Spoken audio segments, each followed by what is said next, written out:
overrated or underrated vertical jump exercises. So I asked you guys on Instagram. If you're not following me on Instagram, go ahead and make sure you hit that follow.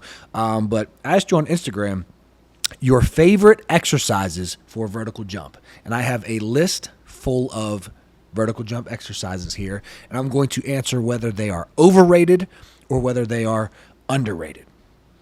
Here we go. Let's get into it.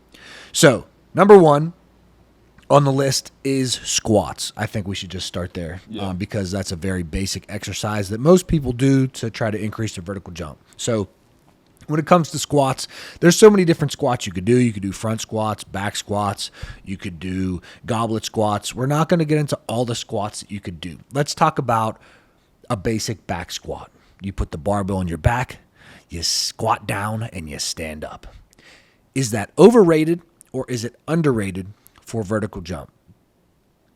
I'm going to say that I think that it is rated just fine. Can I do that? The reason why I said that it's rated just fine is because I don't think it's underrated because it's rated pretty highly. Most people understand that squats, for the most part, are going to help you increase your vertical jump.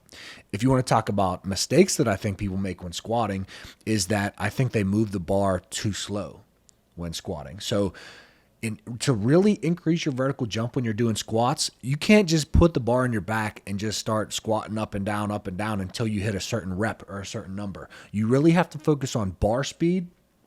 And to get bar speed, think about it. You're not going to be going crazy heavy, and that's a conversation for another day. You can go heavy. That's not what I'm saying. Don't take this out of context. But to move the bar fast on squats, you're going to have to be somewhere between 40% to 80%, and you could go lower on your 1 rep max, but then you're not really tapping into that force side of things. But you could between 40% to 80% of your 1 rep max, the most amount of weight that you can squat on your back. Take 40 to 80% of that, and that is what you squat, and then you can move the bar fast. So you're really dipping into that power. Remember we talked about speed and power, or speed and strength. Yeah. So you're really dipping into that power, and bar speed is really important when it comes to squats. Now, the reason that I don't think it is overrated is because squats are a great exercise to increase your vertical jump. It's a compound movement, meaning that you utilize more than one muscle group, more than one joint. It's a great exercise to increase your vertical jump. However, you don't need to squat to increase your vertical jump. I squat with all my athletes. I have squats in all my programs, but you don't need squats. There's other exercises that are better, which we could talk about another day when we do a podcast on the top vertical jump exercises or principles. But I'm going to say it's rated just fine. Dumbbell squat jumps. Dumbbell squat jumps. So you are doing a squat jump, but you are holding dumbbells at your sides while you do a squat. Overrated or jump. underrated? I'm going to say underrated. I'm going to say that too. Underrated. This is an excellent exercise for you to do. Now, you got to keep in mind, this is a little bit more of an advanced exercise because you're jumping with load and you're landing with load. And depending on how heavy the dumbbells are, all that load is coming down onto your joints and your knees. So do this one safely. Start with 5 pounds. Do not be afraid to start with 5 pounds. Start with body weight, first of all. Do your squat jumps with body weight. Then move to 5 pounds. Then move to 10 pounds. And I wouldn't go super heavy on this exercise. I'd try to jump higher and higher each time that you do this. So I'm going to say dumbbell squat jumps is underrated. Okay. Depth jumps.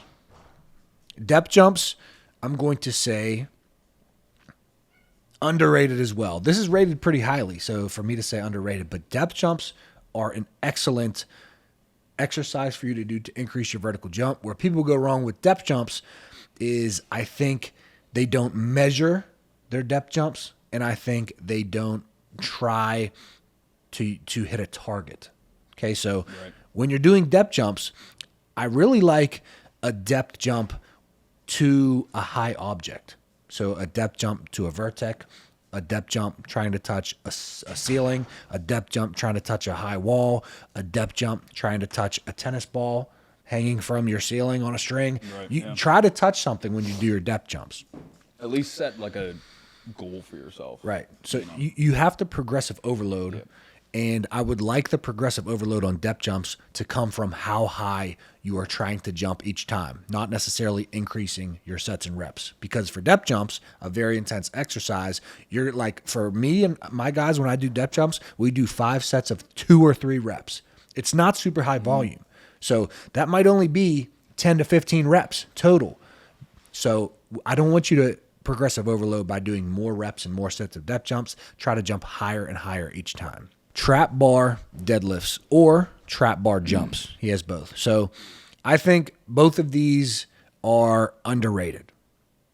So I really like trap bar deadlifts and I really like trap bar jumps. For those of you who don't have a trap bar at your gym, you can use a straight bar for your deadlifts. It's going to be a little more focused on your posterior chain. I do like a trap bar much better. It puts you in a more athletic position. So if you can use a trap bar, that is better. But trap bar deadlifts or hex bar deadlifts are underrated. That's a great exercise to increase your vertical jump. And then trap bar jumps, I would say these are great.